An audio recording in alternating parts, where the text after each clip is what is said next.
হজ কিন্তু আসলে সবার জন্য ফরজ করা হয় নাই। আল্লাহ রাব্বুল আলামিন সে কথাও বলছেন,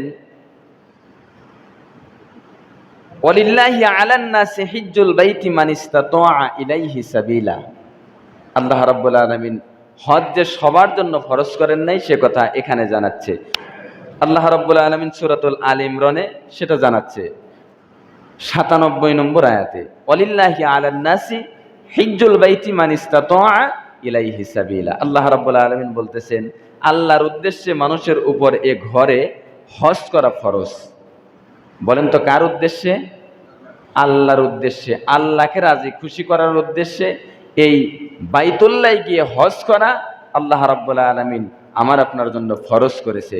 তবে সবার জন্য ফরজ করে নাই, সে কথা আল্লাহ রাব্বুল আলামিন শেষে বলতেছে, যারা সেখানে পৌঁছার সামর্থ্য রাখে, যারা সামর্থ্য রাখে বাইতুল্লাহ গিয়ে হজ করার, তাদের জন্য আমি আল্লাহ তাআলা হজকে বাধ্যতামূলক করে দিলাম, ফরজ করে দিলাম।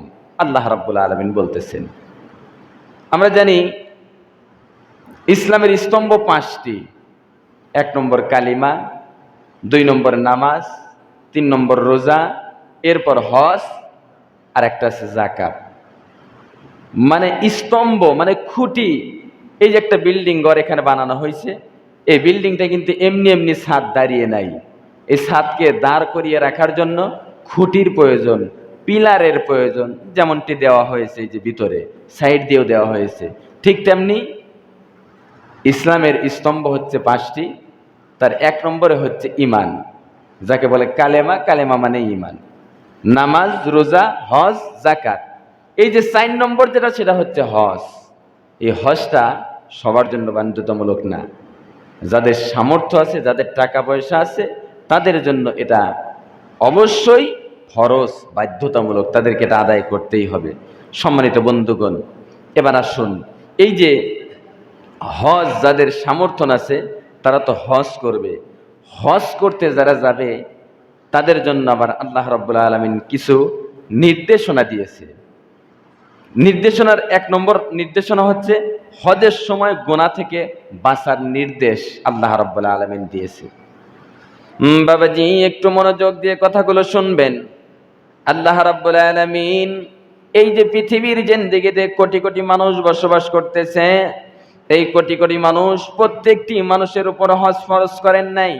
নামাজ যেমন প্রত্যেকটি মানুষের জন্য বাধ্যতামূলক ফরজ, রমজানের রোজা যেমন প্রত্যেকের জন্য ফরজ, কালেমাটা যেমন প্রত্যেক মুসলমান দাবি করলে তার জন্য ফরজ, কিন্তু এই যে হজ এমন একটা ইবাদত, এই হজ নামক ইবাদতটা কিন্তু প্রত্যেকের জন্য ফরজ নয়, প্রত্যেকের জন্য বাধ্যতামূলক নয়।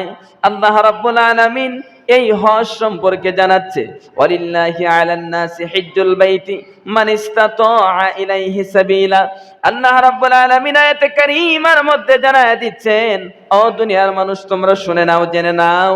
আল্লাহ রাব্বুল আলামিন জানাচ্ছে, আমি আল্লাহর উদ্দেশ্যে মানুষের উপর এই যে কাবা ঘর, এই ঘরে আসা আমি আল্লাহ তাআলা বাধ্যতামূলক করে দিলাম, ফরজ করে দিলাম। যারা নাকি এই ঘরে আসার সামর্থ্য রাখে, যাদের টাকা পয়সা আছে, তাদের জন্য আমি আল্লাহ তাআলা হজটাকে বাধ্যতামূলক করলাম, ফরজ করে দিলাম। এরপর এই যে যারা হজ করতে যাবে বাইতুল্লাহ, আল্লাহ রাব্বুল আলামিন তাদেরকে কিছু নির্দেশনা দিচ্ছেন, কিছু উপদেশ দিচ্ছেন। হজ করতে গেলে এই বিষয়গুলো মাথার মধ্যে রাখতে হবে। আল্লাহ রাব্বুল আলামিন কুরআনুল কারীমের সূরাতুল বাকারার ১৯৭ নম্বর আয়াতের মধ্যে আল্লাহ রাব্বুল আলামিন বলেন, ফালা রাফাসা ওয়ালা ফুসুকা ওয়ালা জিদালা ফিল হজ। আল্লাহ রাব্বুল আলামিন আয়াতে কারীমার মধ্যে জানায় দিচ্ছেন, হজের মধ্যে অশ্লীলতা, গুনাহ, ঝগড়া এবং বিবাদ তোমরা মিশ্রণ করো না, এগুলো কিন্তু হজের মধ্যে নাই।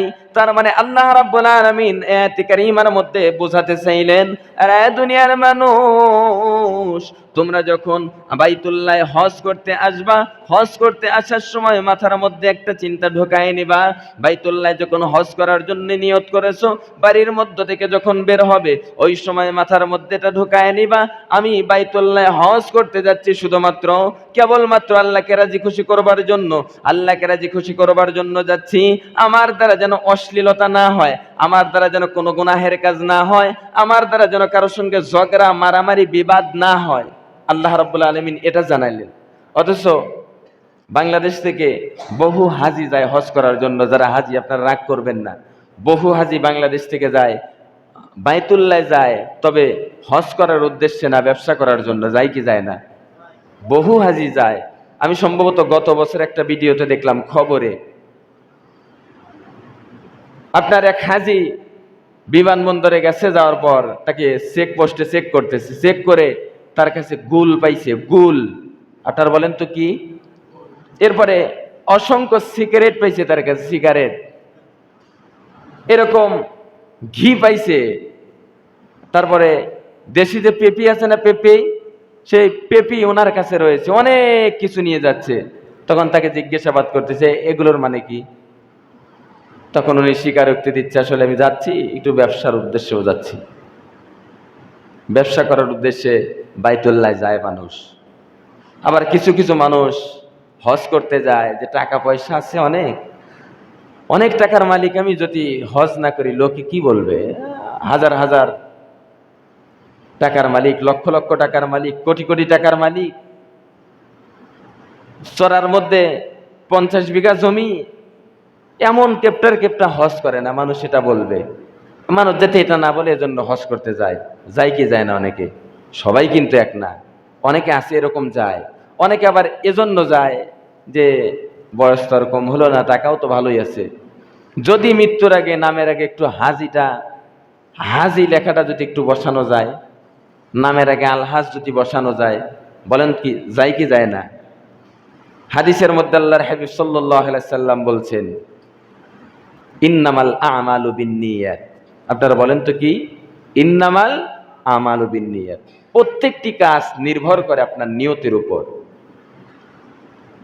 আপনার নিয়ত ঠিক, আপনার কাজ ঠিক, স্বয়ং সম্পূর্ণ হবে।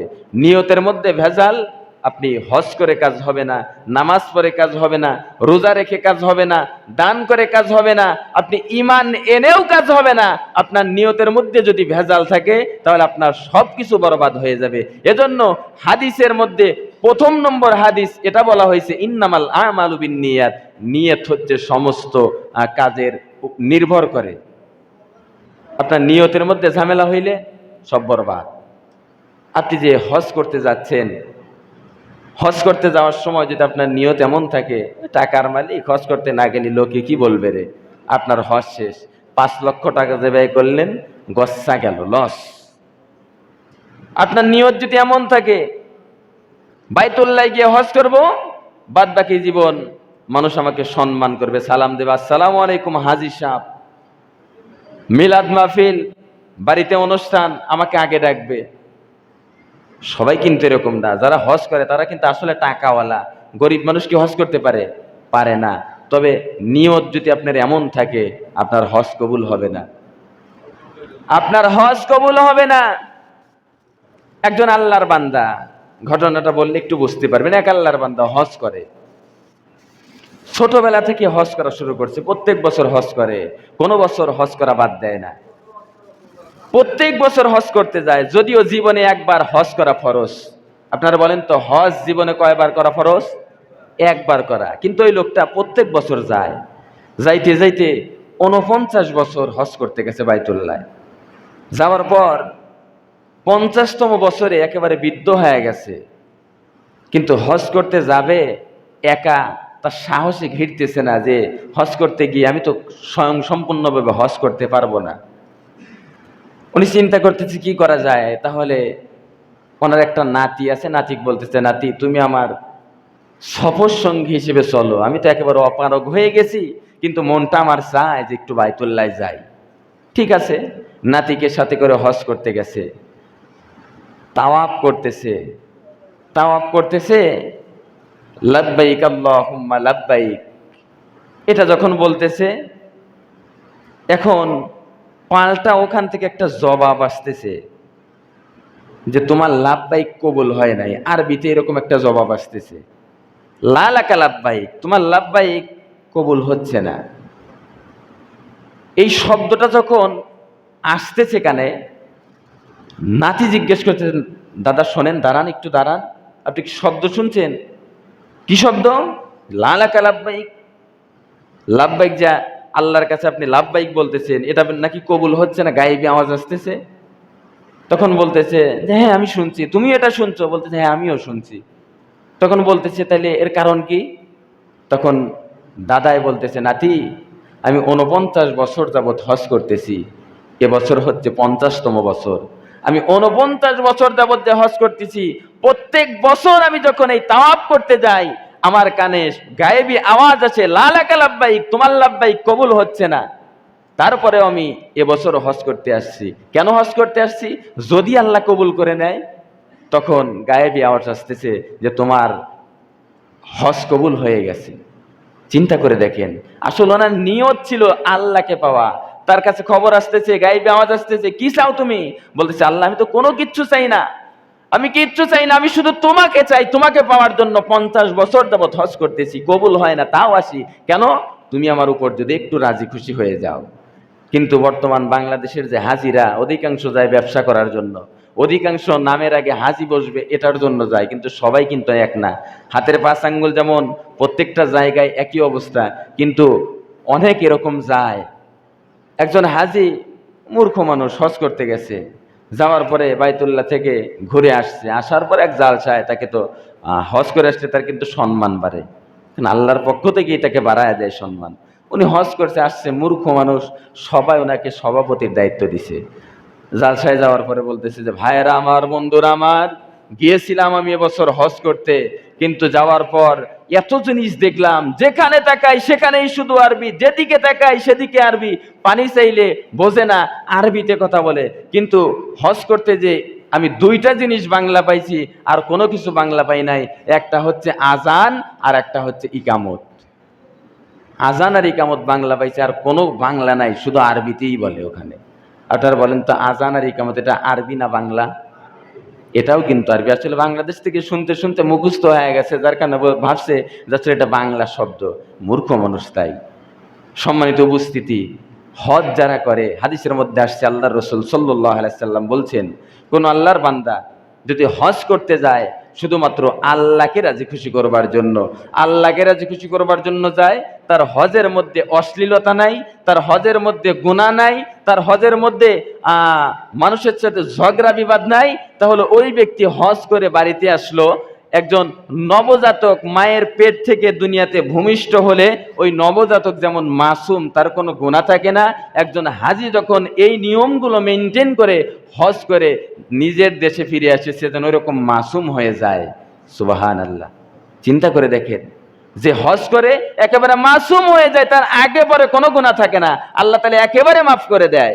অথচ বাংলাদেশে এমনও কিছু হাজি হজ করে আসে, আমার মনে হয় গুনাহ ডাবল হয়। আল্লাহ গুনারও ডাবল বানায় দেয়। কেমনে বানায় দেয়? দেখবেন হাজি মানুষ, আরে বাপরে, হাজির অবস্থা, হাজি হজ করে আসছে, মাগার কাঁচা দেয়।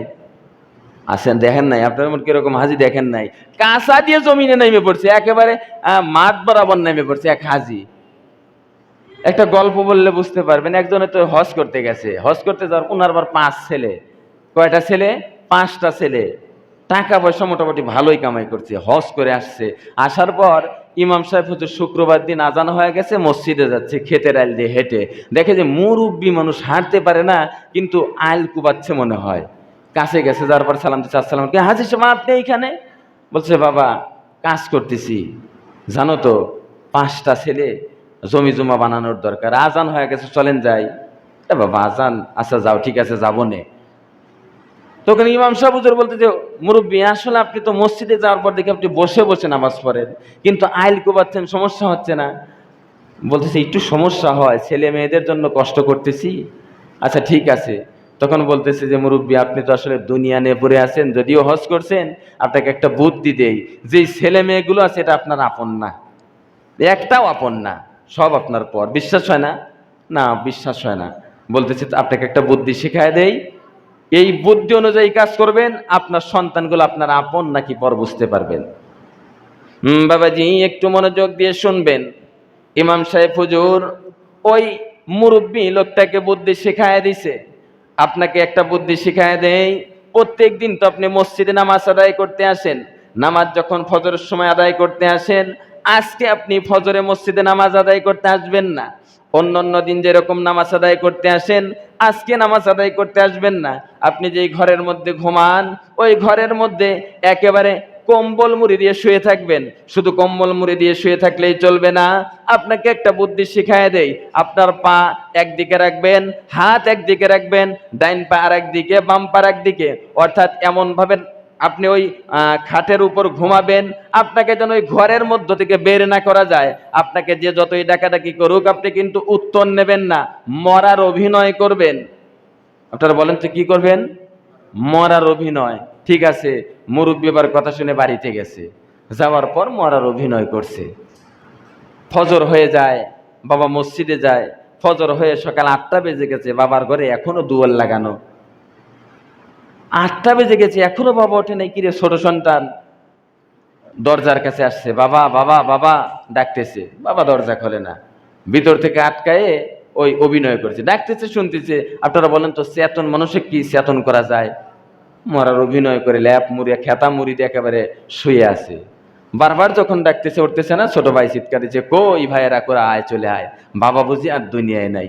যে বাবাকে ডাকতে হয় না ফজরের আগে মসজিদে যায়, ওই বাবা সকাল 8টা, 8:30 বেজে যাচ্ছে, এখন পর্যন্ত ঘুমতে ঘটে না, বাবা বুঝি দুনিয়ায় নাই, আয় তাড়াতাড়ি আয়। সাহের ভাই চলে আসছে, আসার পর কি করা যায়? ডাকাডাকি না, কোনোভাবে এই দরজা খোলে না। ওই যে বুদ্ধি শিখায় দিছে। বাবাজি একটু বোঝার জন্য বলতেছি, মনোযোগ দেন। 4 ভাই যখন আসছে, আসার পর দেখে বাবা এখন পর্যন্ত জাগ্রত হয় না। এবার 4 জন মিলে দরজাটা ভাঙছে। ভাঙার পর দেখে বাবা খাটের উপর টান টান হয়ে মরে আছে। সবাই কান্নাকাটি আরম্ভ করে, যাহারে বাবাটা মৃত্যুবরণ করলো, বাবাটা মৃত্যুবরণ করলো। সবাই আক্ষেপ করতেছে, বাবাটা মৃত্যুবরণ করলো। এক পর্যায়ে এবার বলতেছে, বাবা তো মৃত্যুবরণ করছে, জমি জমা বেশি। আপনারা বলেন তো জমি জমা বেশি থাকলে ঝামেলা বেশি না কম? যার যত বেশি তার তত ঝামেলা বেশি। আমি ফেসবুকে সম্ভবত গত কয়েকদিন আগে দেখলাম যে বৃষ্টি হচ্ছে, মুষলধারে বৃষ্টি, একটা বাবার লাশ উঠানে, দাফন হচ্ছে না। কেন দাফন হচ্ছে না? 2টা সন্তান বলতেছে এটা আমাকে লিখে দিছে, ও বলতেছে না এটা আমাকে দিছে। মীমাংসা হচ্ছে না, বাবার লাশ মাটি হচ্ছে না। কোটি টাকার মালিক, বিল্ডিং ঘর, বাবা মৃত্যুবরণ করে উঠোনে আছে, তাকে কবর দিচ্ছে না, তাকে কেউ ছুঁচ্ছে না। কারণ কি? বাবা মৃত্যুর আগে কেন এই মীমাংসা করে দিয়ে গেল না? যার যত জমি বেশি তার তত ঝামেলা বেশি। এজন্য ওই যে 5 ভাই বলতেছে, বাবাকে মাটি পরে দেই, আগে হিসাবটা কর। এখন হিসাব করতেছে 5 ভাই। আপনার ধরেন 5 বিঘে করে জমি হলে 25 বিঘে লাগে। বাবা বানাইছে মনে করেন যে 23 বিঘা, 2 বিঘা কম আছে। এখন হিসাব করতেছে যে তুই 5, তুই 5, তুই 5, তুই 5, আর বাসে মাত্র 3, আমি কি 3 নেবো নাকি? এক ভাই উঠে বলতে, শালার বাবা মরলি মরা, 2 বিঘে কইরিয়ে মর, 5 করে পাইতাম, ঝামেলা বাঁচতো না। এক ভাই কথা বলতেছে, আচ্ছা ঠিক আছে, যা কোনোভাবে বড় ভাইকে ম্যানেজ ট্যানেজ করে, ঠিক আছে তুমি এটা নাও, নিছে। তো এবার ঘর ভাগ কর। ঘর ভাগ করতেছে যে এই রুম তোর, এই রুম তোর, এইটা তোর। আর বাবা মারা গেছে, পাশের একটা ছোট ভাই বলতেছে, পাশেরটা আমি, যে ঘরে বাবা মারছে ওটা আমি নেব না। বড় ভাই দেখতেছে যে আমি বড়, কি করা যায়? বেজাল বেজে গেছে ওখানেও। 5 ভাই, ঘর হলে 4টা, কি করা যায়? ওখানেও বেজাল। শালার বাবা মল্লি মর, আর একটা ঘর কইরে মর, 5 ভাই 5টা নিতাম, কোনো ভেজাল বাঁচতো না। যাই হোক, কোনোভাবে ওটাও মীমাংসা করছে। মীমাংসা করার পর এবার বলতেছে, তাহলে বড় ভাই তুমি এই ঘর নিবে। বাবা যে ঘরে মরছে, দরজা ভাঙা। এখন চিন্তা করতেছে যে ঠিক আছে, এই ঘর আমি নিলাম। এখন বাবার লাশটা তাহলে এখন বের করো। বাবার লাশ বের করবে, যদিও দরজার কপাট ভাঙছে, কিন্তু বাবা এমন মরা মরছে যে দরজা দিয়েও বের করেন, দরজা খুলে ফেলা লাগবে। মানে একেবারে ওই যে শিখায় দিচ্ছে, তো মরা না, মরার অভিনয়, টান টানা এরকম করে মরার অভিনয় করে পড়ে আছে। তখন চিন্তা করতে, কি রে, বাবাকে তো বাইর করা সম্ভব না, কি করা যায়? শালার বাবা মরল, মরার আগে একটু সোজা হয়ে মরতো, মরার আগে হুশ করে মরা উচিত ছিল, যে দরজা দিয়ে বের করা সম্ভব হবে কি হবে না? না, দরজা ভাঙা যাবে না, দামি দরজা, দরকার পরে বাবার ঠ্যাং ভাঙ। 5 ভাই যখন হাতে লাঠি নিয়ে বাবার দিকে আগাচ্ছে, আপনারা বলেন তো বাবা মরা না তাজা? তাজা। বাবা খালি কম্বলের নিচ থেকে চিন্তা করতে, হারে এই সন্তানের জন্য এত কষ্ট করতেছিলাম, মৃত্যুর সময়, অরিজিনাল মৃত্যুর সময় মানুষ আজরাইল দেখে একটা, আর আমি মৃত্যুর অভিনয় করে 5-5টা আজরাইল দেখতেছি, আর চুপ করে বসে থাকা যায় না। বাবা লাফ মেরে যেই উঠছে 5 ভাই যাইরে দৌড়, একটাও ঘরের মধ্যে নাই। তখন মুরব্বী ইমাম সাহেব হুজুরের কাছে চলে গেছে, হুজুর আপনি তো আমার অন্তর্চক্ষু খুলে দিলেন, আপনি যে বলছিলেন সন্তানগুলো একটাও আপন না, সব রেখে যাওয়া লাগবে, আসলে তাই। সামান্য দরজা ভাঙার ভয়ে আমি বাবা ঠ্যাং ভাঙতে চাই। কি করতেছিলাম? তখন নামাজ ঠিকঠাক মতো আদায় করা শুরু করছি। সম্মানিত উপস্থিতি, বর্তমান বাংলাদেশে এই যে হজের মৌসুম আসতে, যে অনেক হাজি এমন যাবে শুধু টাকাটা ফুরাবে, ও টাকা ফুরায় শুধু লস, টাকাটা ফুরাবে, লস হবে, হজ কবুল হবে না। এমনও কিছু লোক আছে। আপনারা বলেন তো, সুদের টাকায় হজ করলে কবুল হয়? সুদখোর বুঝি হজ করে না? মাথা নষ্ট, সুদখোর বলে হজ করে না? সুদখোর বুঝি জাকাত দেয় না? দেয়। সুদখোর আবার জাকাত দেয় মাইকিন করে।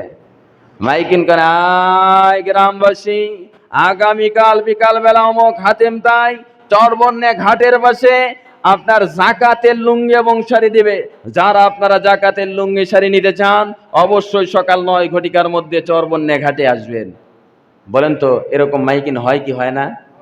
অথচ ইসলাম অনুযায়ী যদি জাকাত কেউ দিত, যারা গরিব তারা ধনীদের দুয়ারে দুয়ারে যাবে না, বরং ধনী ব্যক্তি যারা তারা গরিবের দুয়ারে দুয়ারে যাবে আর বলবে জাকাতটা একটু নাও, আমাকে উদ্ধার করো, এটা বলার কথা ছিল। অথচ মানুষকে দেখানোর জন্য জাকাত একটা শাড়ি দেয় আর 5 বার সেলফি তুলে ফেসবুকে দেয় যে অমুক জাকাত দিল। দেয় কি দেয় না? মানে শুধু মানুষকে দেখানোর জন্য। এখানেও এই একটা হাদিস কমন পড়ে যায়, ইন্নামাল আমালু বিন্নিয়াত। আপনি যে কাজটা করতেছেন আপনার নিয়তটা কি, এই নিয়তটা আল্লাহ রাব্বুল আলামিন গ্রহণ করবে। উপর উপর আপনি যেটা দেখাবেন ওটা আল্লাহর কাছে বুঝবে না। সম্মানিত উপস্থিতি, হজ সম্পর্কে যে কথাটি বলতেছিলাম, হজ করতে যাওয়ার সময় আল্লাহ রাব্বুল আলামিনের নির্দেশ, যারা হজ করতে যায় হজ করার সময় অশ্লীল কোনো কাজ করা যাবে না, গুনাহের কোনো কাজ করা যাবে না, মারামারি ঝগড়া বিবাদ করা যাবে না। এটা আল্লাহ তাআলার ডাইরেক্ট নির্দেশ। আপনি হজ করতে যখন যাবেন এগুলো অবশ্যই আপনাকে আমাকে খেয়াল রাখতে হবে। সম্মানিত বন্ধুগণ, এরপর আসেন, এই যে হজ করতে আমি আপনি যাচ্ছি, হজের মধ্যে কিছু কাজ আছে, সেগুলো হচ্ছে আমাকে আপনাকে অবশ্যই মেনে চলতে হবে। এগুলো যদি মানতে না পারি তাহলে কিন্তু আমার আপনার হজ কবুলই হবে না। যেমন হজের ফরজ আছে 3টা। আপনারা বলেন তো হজের ফরজ কয়টা? 3টা হচ্ছে ফরজ। এই 3টার একটা বাদ পড়লে আপনার হজ হবে না। যেমন 1 নম্বর হজের ফরজ হচ্ছে ইহরাম বাঁধা। 2 নম্বর হজের ফরজ হচ্ছে আরাফার ময়দানে অবস্থান করা। আর 3 নম্বর হচ্ছে তাওয়াফ করা। ওই যে বাইতুল্লাহ তাওয়াফ করে না, এই তাওয়াফ করা। এই 3টার একটা যদি বাদ পড়ে যায় আপনার হজ কিন্তু হবে না। আপনি যখন হজ করতে যাচ্ছেন এটা কিন্তু আপনার মাথার মধ্যে ঢুকাইতে হবে, আমি যে হজ করতে যাচ্ছি আসলে নিয়মগুলো আমার জানা আছে কিনা। অনেকে আমরা নিয়ম কানুন না জেনেই মুআল্লিম একজন আছে ওনার মাধ্যমে আমরা জেনে নেব, না, এটা করা ঠিক না। হজ করতে যাওয়ার যখন নিয়ত করছেন আপনার আশপাশে কোনো আলেম থাকলে তার থেকে আপনি একটু জানার চেষ্টা করেন যে প্রথমে কি করব, হজের ফরজ কয়টা, হজের ওয়াজিব কয়টা, কোন জায়গায় কি করতে হয়, এগুলো আপনি আগে জেনে নেন। এই যে আমি আপনি এই মসজিদে নামাজ পড়তে আসছি, 1 রাকাত নামাজ পড়লে 1 রাকাতের সব পাবো, কিন্তু বাইতুল্লাহ গিয়ে কেউ যদি 1 রাকাত নামাজ পড়ে 1 লক্ষ রাকাত নামাজের সব পাওয়া যায়। সুবহানাল্লাহ। চিন্তা করে দেখেন, মানুষ কি হজ করতে এমনি এমনি যায়? 1 রাকাতে 1 লক্ষ রাকাত সব নামাজের সব পাওয়া যায়। প্রকৃতপক্ষে কারো হজ যদি আল্লাহ রাব্বুল আলামিন কবুল করে সে একেবারে মাসুম নিষ্পাপ হয়ে যায়। চিন্তা করে দেখেন, সারা জীবন গুনাহ আমরা করতেছি, সারা জীবন গুনাহ করতেছি। যদি বাইতুল্লাহ গিয়ে হজ করি টাকা ফুরিয়ে, যদি নিয়ম কানুন মেনে না যাই, এই হজটা যদি আমার কবুলই না হয় তাহলে হজ করে আর কি লাভ হলো? আপনি বলেন কি লাভ হলো হজ করে? এজন্য আমাকে আপনাকে এদিকে খেয়াল রাখতে হবে। প্রত্যেকটা কাজে একটা হাদিস আপনি মনে রাখবেন, সেটা হচ্ছে ইন্নামাল আমালু বিন্নিয়াত। এই হাদিসটা যদি আপনার ব্রেনের মধ্যে থাকে তাহলে আপনি কোনোদিন ব্যর্থ হবেন না, আপনি সফল হবেন। আর ওই ব্যক্তি সবচাইতে সফল যে দুনিয়ার জিন্দেগিতে চলাকালীন এমনভাবে তার জীবনটাকে সাজাইলো, তার মৃত্যুটা ইমান হালাতে হলো, ইমানের হালাতে তার মৃত্যুটা হলো, ওই ব্যক্তি হচ্ছে সবচাইতে সফল। ওর মতো সফল কোনো ব্যক্তি পৃথিবীর জিন্দেগিতে একটাও হতে পারে না। চিন্তা করে দেখেন। তাহলে আপনি যখন হজ করতে যাবেন আপনাকে মনে রাখতে হবে ইন্নামাল আমালু বিন্নিয়াত। এই যে সামনে কুরবানি, কুরবানির গরু কিনতে অনেকে গরু কিনে ফেলছে, ফেলছে না? আবার অনেকে কিনবে।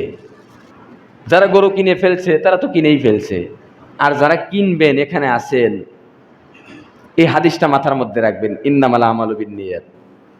আপনি যে গরুটা কিনতেছেন উদ্দেশ্যটা কি? লোক দেখানো নাকি আল্লাহকে রাজি খুশি করা? এমনও কিছু মানুষ কুরবানি করবে, বাড়িতে আপনার জন্ডিসের রুগী আছে, ছেলে জন্ডিস, স্ত্রীর জন্ডিস। 1 বছর আগে নিয়ত করে রাখছে যে গরু কুরবানি করব, কিন্তু ওই যে ছেলে আর স্ত্রীর জন্ডিস, ঈদের আগে যখন গরু কিনবে ওই সময় নিয়ত চেঞ্জ করছে যে না এবছর খাসি দিয়ে দেবো। কেন? জন্ডিস ছেলে, স্ত্রী গোস্ত খাইতে পারবে না, খাসির গোস্ত তো সমস্যা নাই। আছে না এরকম লোক? আছে, আছে এরকম লোক আছে। আমার কাছে মানে খবর আসছে, যার কারণেই তো বলতেছি।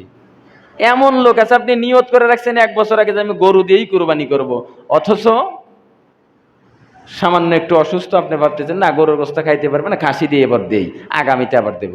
আবার অনেকে গরু কিনে রাখছে, একটা গরু কিনছে আর বলছে অসুস্থ হয়েছে গরু, বলতেছে নিয়ত, মনে মনে নিয়ত করে ফেলছে এই গরুটা, আল্লাহ তুমি যদি গরুটা সুস্থ বানায় দাও, আগামী বছর কুরবানিতে তোমার রাস্তায় দিয়ে দেব। নিয়ত করে বসে আছে, আল্লাহ গরু সুস্থ করছে। এখন ঈদের আগে যখন কুরবানির ঈদ হয়েছে না, এই বছর হুজুরদের কাছে যাচ্ছে, হুজুর এই কথা, গরু তো কুরবানি দেওয়ার নিয়ত করছিলাম, কিন্তু নিয়ত করার সময় একটু করে করছিলাম যে এই গরুর আয়টাই খায়া কুরবানি দেব, তাতে কি এই বছরই দেওয়া লাগবে না পরের বছর? একটু পেঁয়াজ খাটায়া দেয়। বলতেছে তাহলে কি করা যায়? হুজুর কই যেটা পেঁয়াজ মেরে দিছে, হুজুর বল না ঠিক আছে, আর যদি নিয়ত এইরকম হয় তাহলে যেদিন মন চায় আপনি দিলেই হলো, যেদিন দেন দিয়েন, কিন্তু দেওয়া লাগবে। এই যে পেঁয়াজ খাটাইলেন, চিন্তা করে দেখেন 1 বছর আগে গরু যায় মারা, গরুকে আল্লাহ সুস্থ করলো, আর আপনি এবছর না দিয়ে আগামীর জন্য এই যেটা করলেন, না এটা করা যাবে না। এক লোক নারকেল গাছে উঠছে চুরি করার জন্য, নারকেল পারবে। নারকেল গাছে ওঠার পর নারকেলের লোভে মনে করেন যে উঠে গেছে, ও বুঝতেই পারে নাই যে এত বড় গাছ আমি উঠে ফেলছি, বিশাল বড় গাছ উপরে উঠছে। ওটার পরে যেই নারকেল পাড়ছে, পাড়ার পর নিচের দিকে তাকে মাথা চক্কর দিয়ে, আরে বাপরে এত বড় গাছে আমি উঠলাম কেমনে? ওখান থেকে নামতে এখন কাঁপা কাঁপি শুরু হয়েছে, এরকম কাঁপতেছে, বলছে আল্লাহ আল্লাহ তুমি যদি আমাকে এখান থেকে নামতে দাও, কমপক্ষে 15 জন লোক মিসকিনকে আমি খাওয়াইয়া দেবো ফুল পেট। নিয়ত করছে, এরকম কাঁপতেছেন, নিয়ত করছে, একটু নিচে নামছেন, আমার বলছে না একটু তো আইসি, আল্লাহ 10 জন খাওয়াবো। আর একটু নিচে আসছে, বলতেছে 10 জন না 5 জন। কাছাকাছি আসছে, বলতেছে 2 জন খাওয়াবো, নিয়ত করছি খাওয়াবোই। যেই লাভ দিয়ে নিচে নামছে, নামেই তো গেছি, 10-5টা দান করিয়ে দেব। চিন্তা করেন, উপরে থেকে তো নিয়ত কি, আর নিচে আসার পর নিয়ত কি? যে ইন্নামাল আমালু বিন্নিয়াত। নিয়তটাকে আপনাকে আগে পরিশুদ্ধ করতে হবে। নিয়ত যদি আপনার ঠিক থাকে তাহলে আপনি সফল কাম হতে পারবেন দুনিয়া এবং আখিরাতে। আর যদি নিয়তের মধ্যে ঝামেলা থাকে আপনি কিন্তু দুনিয়া আখিরাত শেষ করে ফেলবেন। সম্মানিত বন্ধুগণ, যেই কথাগুলো বললাম আল্লাহ রাব্বুল আলামিন আমাদের সকলকে বোঝার তৌফিক দান করুক। আমরা সকলে বলি আমিন। আসসালামু আলাইকুম রহমতুল্লাহি ওয়া বারাকাতুহু।